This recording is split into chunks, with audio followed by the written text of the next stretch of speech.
Okay, so you guys saw when I was up on the roof, you heard me comment that I'd removed my air conditioning from the camper, and which is true. But I did not get rid of air conditioning out of this camper. I actually put it into the Dinette. So here is my new AC unit. I bought this, if you're wondering where I got it off of AliExpress. My first, probably last time buying off of AliExpress. But unfortunately, you can't find these things in the US. If you find them, they're between $2,000 and $3,000, which is really pricey.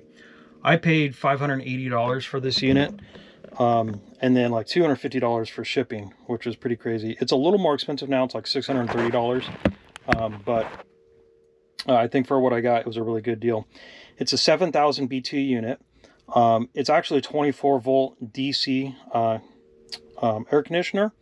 And in order to run it in 12 volt, they actually give you like a 12 volt to 24 volt converter, which actually, I'll show you guys, lives all the way back over there. So that's the 12 volt to 24 volt. And that was actually really nice because the wires are on the left, right here. Those are the 24 volt leads. And if you look on the right, those are the 12 volt leads. And my 12 volt leads are only like 2, maybe 3 feet long, and then the 24 volt leads, they have to run all the way through here, all the way through here, all the way over here, all the way over here, and then they pop out somewhere around there. So anyways, now I still have a little bit of work to do on this. This is not 100% complete. It is working. I mean, I'll show that in a second here, but I wanted to vent this out the side and not go through the floor. Technically, I could have gone through the floor because what's over here is the bed rail, but I didn't want to cut any fiberglass that wasn't cut. And so I had to modify this. So I cut an opening over here because actually the vents are typically on the bottom. So if you looked at the bottom of this air conditioner, this area here would have been for the intake. And then there was a little square over here for the exhaust. Again, maybe I'll try and put a picture of that, but that would be on the bottom of the unit. And we needed to go out the side for the intake and then out this side for the exhaust. So I just cut holes, and then I've kind of adapted. This setup here is kind of temporary. Right here, this is actually my mock-up tubing. I wasn't intending to run this. I was actually looking to do some 3D printed stuff, and I still will, except my 3D printed stuff isn't ready before my next trip. So initially I went with some like 3-inch kind of dryer duct stuff, and I found out that it was way too airflow restrictive, which was a problem. And so I ended up going back to this temporarily because it's still restrictive as well. It's got all these little joints and stuff on the inside, which makes it not very laminar flow, but it does work. So I'm going to roll with it. Let me show you the outside real quick because that was a nice part of this in order to make it look nice and clean. So here's the outside of the camper.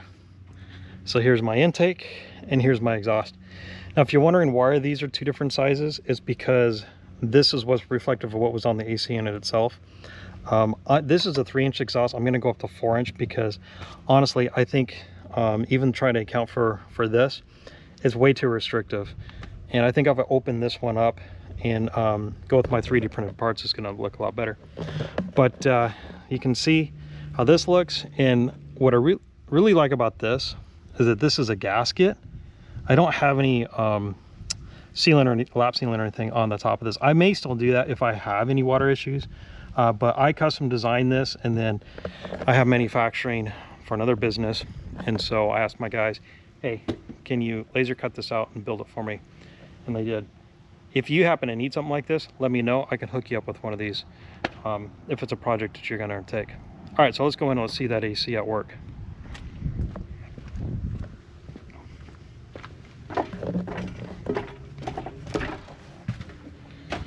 Okay, so here's the AC unit, and we have our power over here. Now, this is kind of, I'll do a mini little upgrade thing here. This is a shunt battery system here. So this tells me my amperage that's currently coming in from my solar panels, my consumption, all that sort of fun stuff. And this is like 30 bucks. They don't sell it on Amazon, unfortunately, at least that I could see. And but I bought this probably 5-6 years ago, and I've been extremely happy with it. Up here, I got a switch. If I turn this on right here, the red light doesn't turn on. Oh, there it is. I actually have a DC to DC charger right here, and that DC to DC charger pulls power from the batteries on the truck, which we don't use that often, but every once in a while we have the option if we need to, so we just keep that off most of the time. Anyways, back to the AC unit, and then I'll get into the solar and stuff in a second. So here's the controller for the AC. Now, initially this was actually located right here. And so I had to solder up a pigtail to extend all the wires for this thing to run down here, all the way through here, and up through the back of here to get up to there. But it worked, so pretty happy with that. So we can turn this on, and you can actually see the amperage usage charge. So the negative means we're charging. So right now we're still kind of charging from the solar panels. The compressor is not kicked on yet. It'll kick on in a second. There we go, there's the compressor, it's kicked on. So we're about 22, 23 amps. Now this will increase once it's kind of fully charged up. It'll be around between 50 to as high as maybe 70 amps, depending on things. Part of that high amperage is because of this restriction. Again, we're gonna deal with that later. But I think on average, this thing probably pulls about 60 amps. And I hope if I remove that restriction, it's actually gonna improve. So here we have our controls for our fan speed. You'll notice the Chinese characters. It is what it is. I can't fix anything. And the other thing is it's in Celsius. There doesn't appear to be a setting for Fahrenheit, which kind of sucks, but I'll just put a little chart over here for the future. There's also, so this is like the cold mode, and then there's like an eco mode here, and then there's like a nighttime, which I'm wondering if like maybe this has a delay or something. I'm not positive. And then I have no clue what that means. It looks like a little Superman. You can't even see it because of the camera, sorry guys. And then there's just airflow here. But we're gonna put it on AC. And so it's currently running and everything. Now I got a vent that's coming out here. It blows here. And then we got another vent that's over here.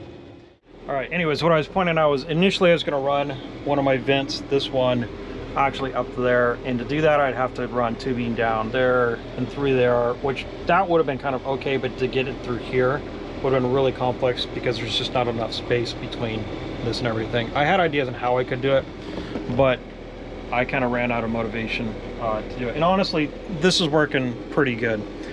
Yes, ideally you would put this up in the ceiling, and we may still do that in the future, but for now, it's good enough for what I need for this year. I would have liked to have actually put the other AC vent that's right here over there on the front, and that would have been the most beneficial because at night you would have nice cold air blowing on you if you're running the AC unit at night. So this is basically it. The nice thing about this, it's nice and quiet. So I'm going to put these panels back on here, and I'm not sure how noticeable this will necessarily be, but hopefully it kind of shows on camera. Put that there.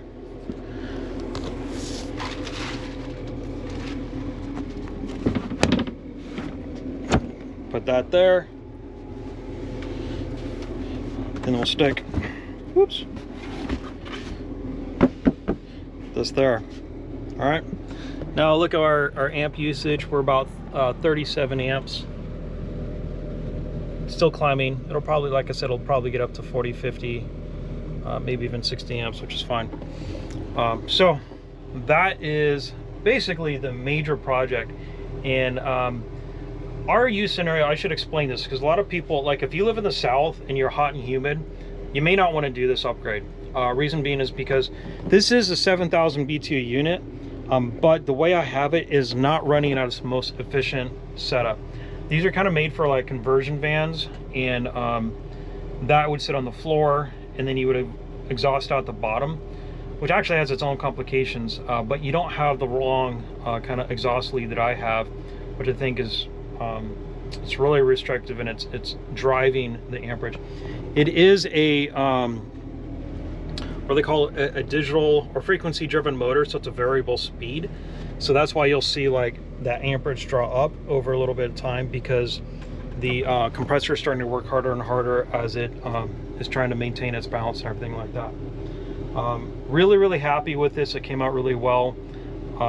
There's still some tweaks and stuff we'll do to it, but a lot of people have asked, because again, I've been teasing some of these upgrades as pictures on some of the forums and stuff, and so I'll figure, well, I'll show this.